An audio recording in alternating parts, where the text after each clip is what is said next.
in the dirt. Say it again, man, and that's a reverse. Never rehearse, jumping in first. Call up the nurse, put the beat in the hearse.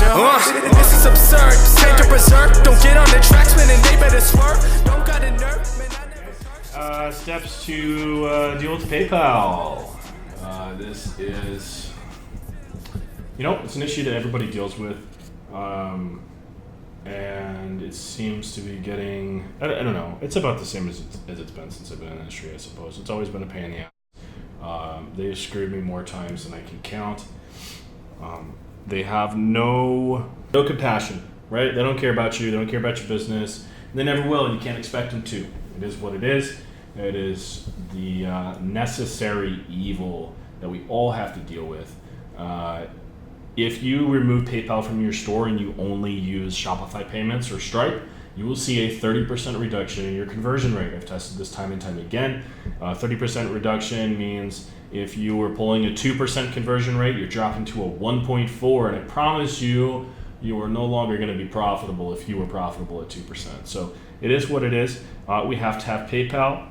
If you, the best way to manage a PayPal account is to kind of curate it at the beginning to scale slowly.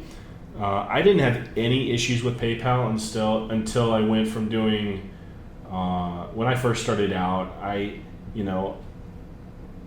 was doing $60,000 a month or something like that. And the next month, literally the next 30 days, I went from 60,000 to 700,000, right? 10x to my revenue in 30 days. Businesses don't do that. Like, not normal businesses don't do that. So to them, that's a massive red flag, and it's gonna set off alarms. They kept all my money. Like, they kept pretty much everything. I had to take loans out to fulfill orders. It was a complete disaster. I honestly, that was like the first time in this business where I felt like, holy, I can't, like, I'm not gonna survive. Because not only did they hold all my money, but so did the credit card processor that I was using at the time. They both put holds on my account like in the same week. And so I had over $250,000 in reserves.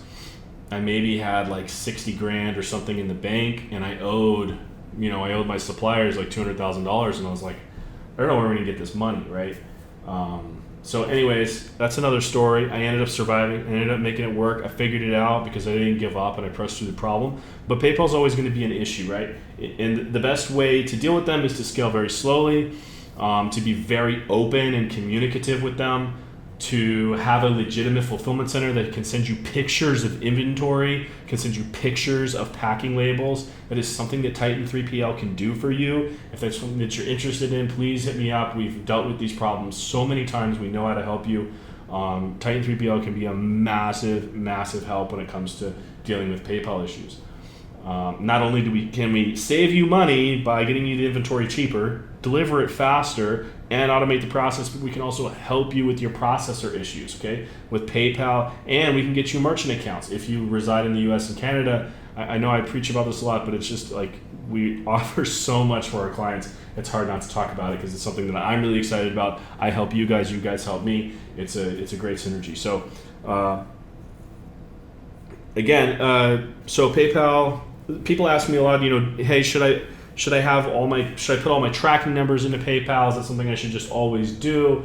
And honestly, no. It's a waste of time. They don't give it if you're doing it or not, unless they ask you to. And then when they ask you to, you need to do it, right? You need to cooperate with them. Their team is going to make requests, and you need to fulfill those requests. And you need to do so with an attitude of like, I understand you need me to do these things, but at the same time, like, you need to communicate to them, I'm running a business here and I need access to my money. Like, you are crippling my business. You need to tell them that. Like, look, I have to. I need this money to send to the manufacturers so they can have more inventory made. I need this money to keep my business going, and you're crippling me. And you need to just be open with them. Like, that's what any legitimate business owner would communicate those problems to them and say, like, look, here's the issue. I need this money. I need this much money this month in order to pay my suppliers, to pay my fulfillment center, to pay to pay off my credit cards because I spent a lot of money on marketing. I need, like, you can communicate that to them. They understand you're running a business, and so and the more professional you sound, the more they're going to trust you, because these people are literally making judgment calls. There are no like there's no rule book that they're following. Okay, they are just.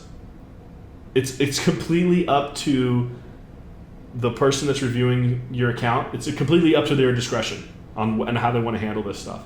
So you need to develop a good relationship with them. And actually, one of my project managers calls PayPal almost every day.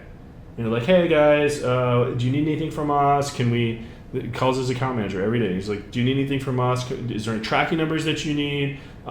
Is there any chance you can release some more money? Like, we're just very open, very communicative, dealing with this like it's like, you know, we're a business that needs money to operate. We understand that you have your guidelines you need to follow, and you have you have people that you need to make happy on your side of the business. I totally understand that. So we're gonna work with you to give you that, but you need to work with us too, and you need to help us, keep the money flowing. So being open, being honest with them, fulfilling their demands, having legitimate fulfillment. You don't want, when they ask you for invoices, you don't want to send them your screenshots from AliExpress.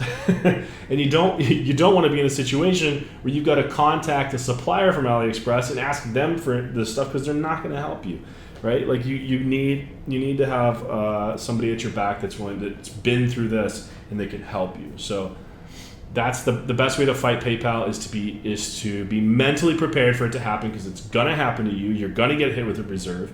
And actually, let's talk about reserves really quick. So typically we'll see like a 15 to 25% hold, rolling reserve in 60, 90 days, something like that. They always gave me massive ones, like 25% for 90 days. And then they'd also take like a fixed hold. So they would hold like $200,000. And then on top of that, they would take 25% of every transaction and hold that for 90 days. And so you have to have don't go blowing your money, guys. When you start making money in this business, you're gonna need it to keep your business running, right? Don't go buying the watch and the car and the chain right off the bat. You need that money because you're gonna get hit with a reserve, and you need that money to keep your ads running and to fulfill your orders, so that you can keep the business running by the time until the rolling reserves start funneling back into your account. Once the rolling reserves start funneling back into your account, you should be good. It's all about surviving until that phase. Learning how to keep and running at a higher profit margin. So if you have a 25% hold in your account, you need to be pulling a 25% profit on your store. And if that means you can't scale as aggressively as you'd like to, then that's what that means. And you just, it's just part of, you gotta bob and weave when you're fighting with PayPal. You gotta do what you gotta do. So that's it, guys. That's how you deal with PayPal. You can't avoid it. You're gonna get hit with these problems, and it's just being prepared for that eventuality. Yeah.